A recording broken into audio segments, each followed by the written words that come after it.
Second year, welcome to online class.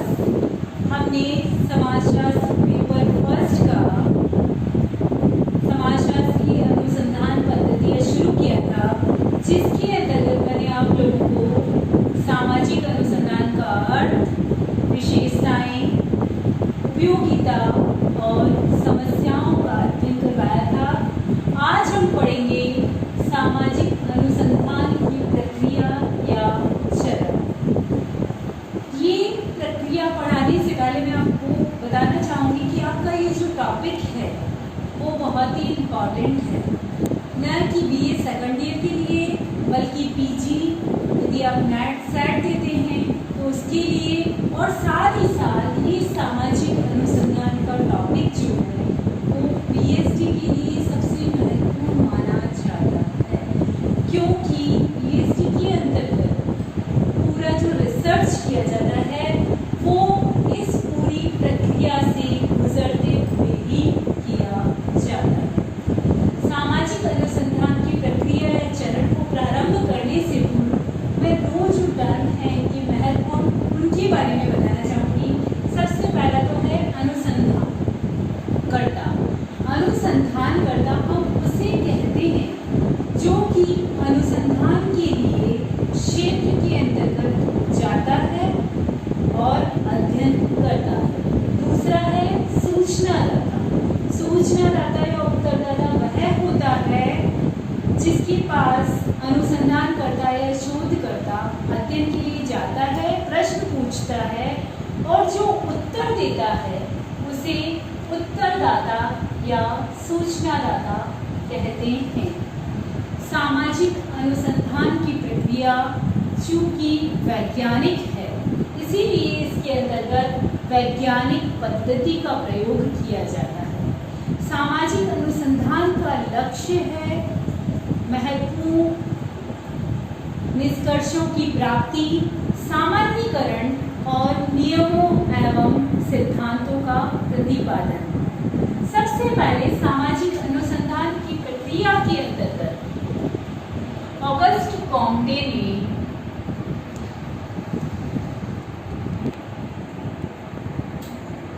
अपनी पुस्तक positive philosophy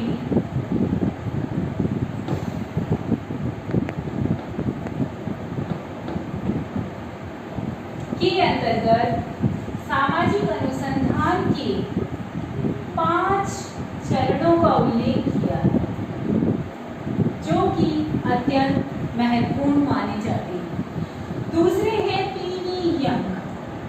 PV young की पुस्तक आपको मैं पहले बता चुकी हूँ, फिर भी एक बार बता देती हूँ। Scientific social survey and social सर्वे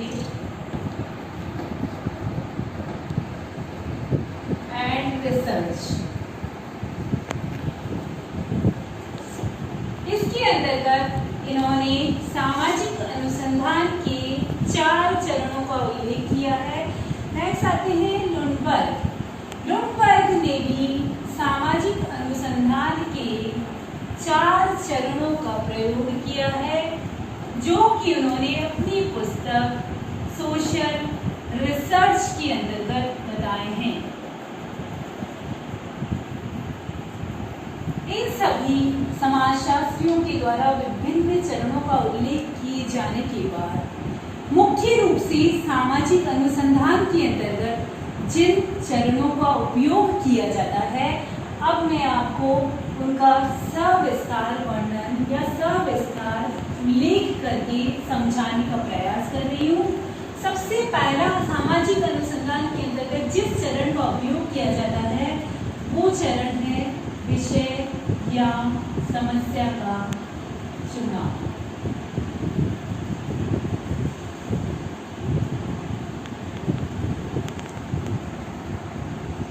सामाजिक अनुसंधान का प्रथम और महत्वपूर्ण चरण माना जाता है विषय या समस्या का चुनाव। क्यों? क्योंकि हम समस्या या विषय के बिना एक पग भी अनुसंधान में आगे नहीं बढ़ सकते हैं।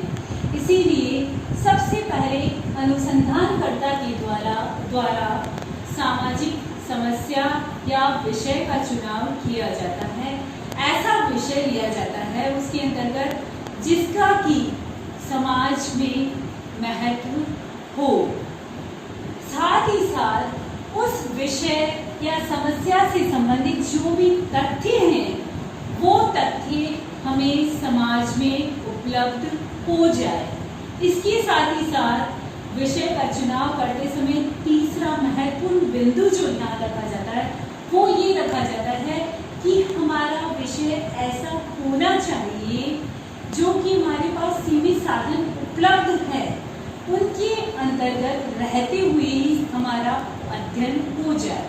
यहाँ सीमित साधनों से अभिप्राय यह है कि जो बजट है हमारा, जो समय हमने अध्ययन करने के लिए निश्चित किया है या फिर जो कार्यकर्ता हमारे साथ कार्य करेंगे उन सब की उपलब्धता के आधार पर ही हमारे विषय का चुनाव किया जाना चाहिए।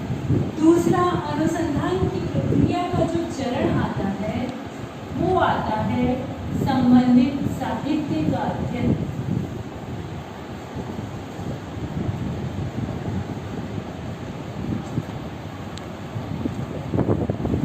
अनुसंधान की प्रक्रिया के अंतर्गत हमें चरणों में क्रमबद्ध रूप से आगे बढ़ना पड़ता है। जैसे पहले समस्या का चुनाव कर लिया, हमने विषय ले लिया, हमारे रिसर्च का टॉपिक डिसाइड कर लिया या समस्या का चुनाव कर लिया। दूसरा जो आता है संबंधित साहित्य का अध्ययन। ये हमारा जो विषय है, विषय से संबंधित जो भी चीजें, जो भी पुस्तकें, जो भी पत्र पत्रिकाएं हमें उपलब्ध होती है उनसे संबंधित अध्ययन हमें उन पत्र पत्रिकाओं से, उन पुस्तकों से, उन लेखों से या फिर पहले उस विषय से संबंधित जो अनुसंधान हो चुके हैं उनसे संबंधित अध्ययन करना आवश्यक होता है। इसे कहा जाता है पुनरावलोकन करना या फिर हमारे विषय से संबंधित जो भी पुस्तकें उपलब्ध हैं उनका पुनरावलोकन किया जाना संबंधित साहित्य का अध्ययन कहलाता है या फिर संबंधित साहित्य के अध्ययन के अंतर्गत आता है। तीसरा हमारा जो अनुसंधान का चरण आता है वो आता है इकाइयों का निर्धारण।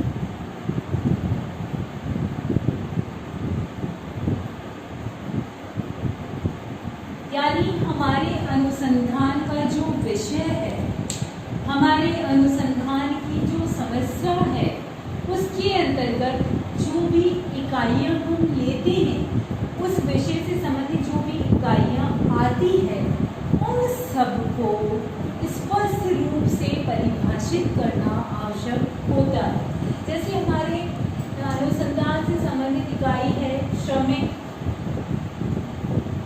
बेकारी इत्यादि।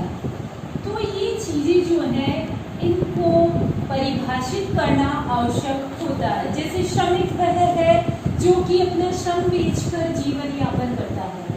बेकारी या बेरोजगारी वह कहलाती है जिसके अंतर्गत व्यक्ति में योग्यता होते हुए भी कार्य नहीं मिल पाता है, उसे हम बेकारी या बेरोजगारी के नाम से जानते हैं। तो इन चीजों को स्पष्ट रूप से परिभाषित करना आवश्यक होता है। क्यों होता है? इसलिए आवश्यक तो होता है ताकि कोई भी विषय या हमारा समस्या का जो चुनाव किया गया है उसके अंतर्गत हमने जिन इकाइयों का प्रयोग किया है उन इकाइयों को सभी लोग आसानी से समझ सके।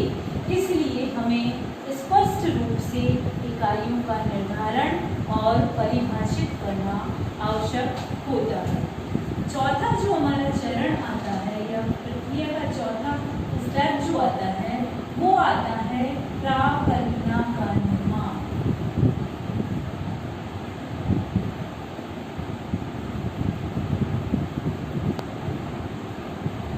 मैंने आपको अनुसंधान का अर्थ, विशेषताएं बताई थी।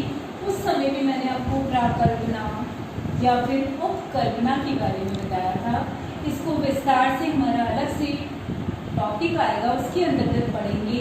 लेकिन यहाँ पर मैं आपको फिर से एक बार वापस बताना चाहूँगी कि प्राकल्पना या उपकल्पना वह है जिसके अंतर्गत निष्कर्ष के बारे में पहले से ही अनुमान लगा लिया जाता है या फिर पहले से ही कल्पना कर ली जाती है, वो कहलाती है प्राकल्पना या फिर उपकल्पना। तो सामाजिक अनुसंधान का जो चौथा चरण है उसके अंतर्गत प्राकल्पना का निर्माण किया जाता है। प्राकल्पना के निर्माण के अंतर्गत हमने जो विषय चुना है या फिर जिस समस्या का चुनाव किया है उसके निष्कर्ष से संबंधित पहले से ही अनुमान लगा लिया जाता है। लेकिन ये अनुमान ही होता है या फिर प्राकल्पना या कल्पना ही होती है। ऐसा नहीं है कि जैसे जैसे हम अनुसंधान करते जाएंगे वैसे वैसे हम उस प्राकल्पना को सत्य सिद्ध करने की कोशिश करेंगे, ऐसा नहीं है। हमने जो निष्कर्ष निर्धारित किया है या फिर जो निष्कर्ष प्रतिपादित किया है वो सही भी हो सकता है और गलत भी हो सकता है। बस प्रकल्पना का निर्माण इसलिए किया जाता है ताकि उसके अंतर्गत हमें या सामाजिक अनुसंधान के अंतर्गत हमें एक दिशा प्राप्त हो सके। इस दिशा के निर्धारण के लिए भी प्राकल्पना का निर्माण किया जाता है। सामाजिक अनुसंधान की प्रक्रिया का जो अगला चरण आता है वो आता है अध्ययन क्षेत्र का निर्धारण।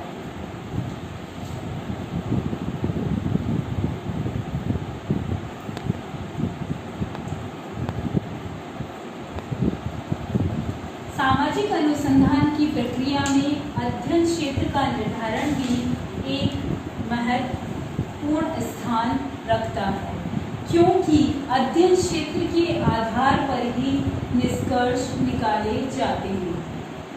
इसके अंतर्गत ये देखा जाता है कि अध्ययन क्षेत्र न तो बड़ा होना चाहिए ज़्यादा और न ही छोटा होना चाहिए। यदि अध्ययन क्षेत्र ज़्यादा बड़ा होता है तो हम आसानी से उन सूचनादाताओं से संपर्क नहीं कर पाते हैं और हमें अनुसंधान करने में अत्यधिक समय लगता है।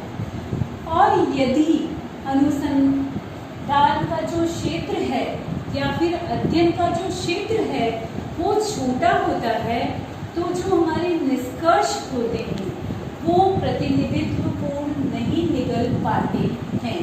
इसीलिए हमें अध्ययन क्षेत्र का निर्धारण करते समय जो महत्वपूर्ण बात ध्यान रखनी होती है वो ये रखनी होती है कि हमें पहले से ही अध्ययन क्षेत्र की सीमा का निर्धारण कर लेना चाहिए, चाहे वो भौगोलिक आधार पर हो या फिर जनसंख्यात्मक आधार पर या फिर किसी अन्य आधार पर अध्ययन क्षेत्र का निर्धारण किया जा सकता है। नेक्स्ट जो प्रक्रिया का चरण आता है वो आता है सूचनादाताओं का चुनाव। सूचनादाता स्टूडेंट्स मैं आपको बता चुकी, सूचनादाता कौन होते हैं?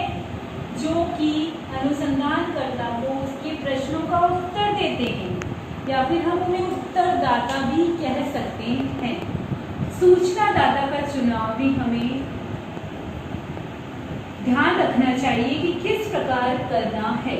सूचनादाता यदि कम है तो हम प्रत्येक सूचनादाता से संपर्क स्थापित कर सकते हैं, और यदि सूचनादाता अधिक है, चूंकि अध्ययन क्षेत्र बड़ा है तो सूचनादाता भी अधिक होंगे, तो उनसे किस प्रकार और कैसे संपर्क किया जाना चाहिए। तो इसके लिए भी दो प्रकार की विधियां पाई जाती है। पहली है संगणना विधि। संगणना विधि के अंतर्गत ये होता है कि अध्ययन क्षेत्र बड़ा छोटा होता है तो उसमें प्रत्येक सूचनादाता से संपर्क करना आसान होता है, इसीलिए हम उस विधि को संगणना विधि के नाम से जानते हैं। किंतु यदि अध्ययन क्षेत्र बड़ा होता है तो उस बड़े क्षेत्र में से कुछ इकाइयों का चयन किया जाता है। वो इकाइयों का चयन जो है वो पद्धति के अंतर्गत लॉटरी पद्धति, टिकट प्रणाली इत्यादि के द्वारा सूचनादाताओं का चयन करके फिर उनका अध्ययन किया जाता है और ऐसी इकाइयों का चयन किया जाता है निदर्शन पद्धति के अंतर्गत जो कि प्रतिनिधित्वपूर्ण हो। जैसे हम किसी ग्राम या गांव का अध्ययन करने के लिए जा रहे हैं तो हम इकाइयों के रूप में चयन करेंगे पंचायत के सदस्यों का, सरपंच का इत्यादि का, ताकि उनसे हमें महत्वपूर्ण जानकारी प्राप्त हो सके और वो हमारा जो अध्ययन क्षेत्र है उसका प्रतिनिधित्व कर सके।